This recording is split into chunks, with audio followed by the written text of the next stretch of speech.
7 करोड़ रुपया ਉਹਨਾਂ ਦੇ ਇਲਾਜ ਤੇ ਖਰਚ ਕਰਨ ਦਾ ਕੰਮ ਕੀਤਾ ਹੈ।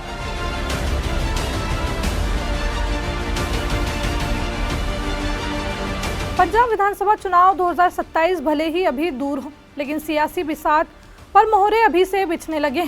इसकी ताज़ा मिसाल है हरियाणा के मुख्यमंत्री नायब सिंह सैनी, जो इन दिनों पंजाब में एक बिल्कुल अलग और चर्चित अंदाज में नजर आ रहे हैं। पगड़ी पहनना, मंच से पंजाबी भाषा में भाषण देना और सिख संस्कृति के प्रतीकों को अपनाना, इन सब ने सियासी हलकों में एक नई बहस छेड़ दी है। सवाल सीधा है, क्या ये सिर्फ सांस्कृतिक सम्मान है या फिर 2027 की चुनावी रणनीति? नमस्कार, TV9 पंजाब देख रहे हैं आप और मैं हूं आपके साथ दीपिका चौहान। दरअसल हाल ही के दिनों में पंजाब के कई सार्वजनिक कार्यक्रमों और राजनीतिक मंचों पर सीएम सैनी को पगड़ी पहने और पंजाबी में बोलते देखा गया। 70 साल ਦੇ ਜੋ ਉੱਪਰ ਦੇ ਬਜ਼ੁਰਗ ਨੇ ਉਹਨਾਂ ਨੇ ਹਸਪੀਟਲ ਦੇ ਵਿੱਚ जो अपना इलाज कराता सी, उस इलाज की एवज में 7 करोड़ रुपया हमने उसको भी लागू कर दिया। 7 करोड़ रुपया उन्होंने दे इलाज से खर्च करने का काम किया है। पंजाब की राजनीति में पगड़ी महज एक कपड़ा नहीं बल्कि पहचान, सम्मान और स्वाभिमान का प्रतीक मानी जाती है। ऐसे में जब कोई नेता जो न तो सिख समुदाय से आता है और न ही पंजाब का मुख्यमंत्री है, इस प्रतीक को अपनाता है तो उसका संदेश सीधा भावनाओं से जुड़ता है। बीजेपी और सीएम सैनी यह बात अच्छी तरह जानते हैं कि पंजाब में सांस्कृतिक संकेत अक्सर राजनीतिक संदेश से भी ज़्यादा असरदार होते हैं। राजनीतिक विश्लेषकों का मानना है कि यह बीजेपी की एक सोची समझी और दीर्घकालिक रणनीति का हिस्सा है। लंबे समय से बीजेपी पर यह आरोप लगता रहा है कि वह पंजाब की संस्कृति, सिख परंपराओं और भावनात्मक मुद्दों को गहराई से नहीं समझ पाती है। किसान आंदोलन, अकाली दल से अलगाव और केंद्र राज्य टकराव के बाद पार्टी की छवि पंजाब में और कमजोर हुई। अब बीजेपी इस डिस्टेंस को कम करना चाहती है। सीएम सैनी का पंजाबी बोलना और पारंपरिक लुक अपनाना इसी इमेज करेक्शन की कोशिश के तौर पर देखा जा रहा है। साथ ही यह दिखाने की कोशिश भी की जा रही है कि बीजेपी सिर्फ दिल्ली या हिंदी पट्टी की पार्टी नहीं बल्कि पंजाब की राजनीति को भी गंभीरता से ले रही है।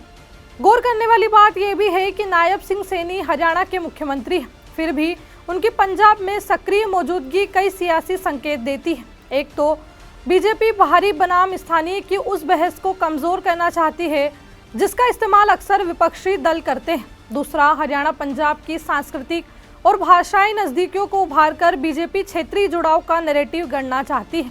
भाषा और प्रतीकों के जरिए भावनात्मक रिश्ता बनाने की यह कोशिश सीधे तौर पर वोटर्स के मन तक पहुंचने की रणनीति है। इस बदले हुए प्रचार अंदाज के जरिए बीजेपी आम आदमी पार्टी और कांग्रेस दोनों को एक स्पष्ट संदेश भी दे रही है। पंजाब में सत्ता में बैठी आम आदमी पार्टी ने अब तक खुद को पंजाबी अस्मिता की सच्ची आवाज़ के तौर पर पेश किया है।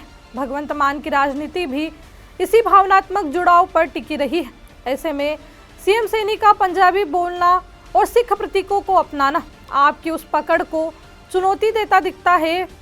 वहीं कांग्रेस के लिए संकेत है कि वह बीजेपी अब पंजाब को हल्के में लेने के मूड में नहीं है और पूरी तैयारी के साथ मैदान में उतरने वाली है। हालांकि बड़ा सवाल यह भी है कि क्या यह रणनीति सिर्फ प्रतीकों तक सीमित रहेगी या जमीनी मुद्दों से भी जुड़ेगी। पंजाब का वोटर अब सिर्फ भावनाओं पर नहीं बल्कि रोजगार, नशा, किसानों की स्थिति, कर्ज, कानून व्यवस्था और केंद्र राज्य संबंधों जैसे ठोस मुद्दों पर जवाब चाहता है। अगर पगड़ी पहनना और पंजाबी बोलना इन सवालों के ठोस समाधान से नहीं जुड़ता तो इसका असर सीमित रह सकता है। लेकिन अगर बीजेपी इसे सांस्कृतिक अप्रोच के साथ साथ नीति और परफॉर्मेंस का रोड मैप भी पेश करती है तो यह रणनीति गेम चेंजर साबित हो सकती है। कुल मिलाकर सीएम नायब सिंह सैनी का बदला हुआ प्रचार अंदाज इस बात का साफ संकेत देता है कि बीजेपी 2027 को लेकर पंजाब में लंबी और गहरी सियासी तैयारी कर रही है। यह सिर्फ एक इवेंट या फोटो ऑप नहीं बल्कि एक बड़े राजनीतिक नैरेटिव की शुरुआत मानी जा रही है।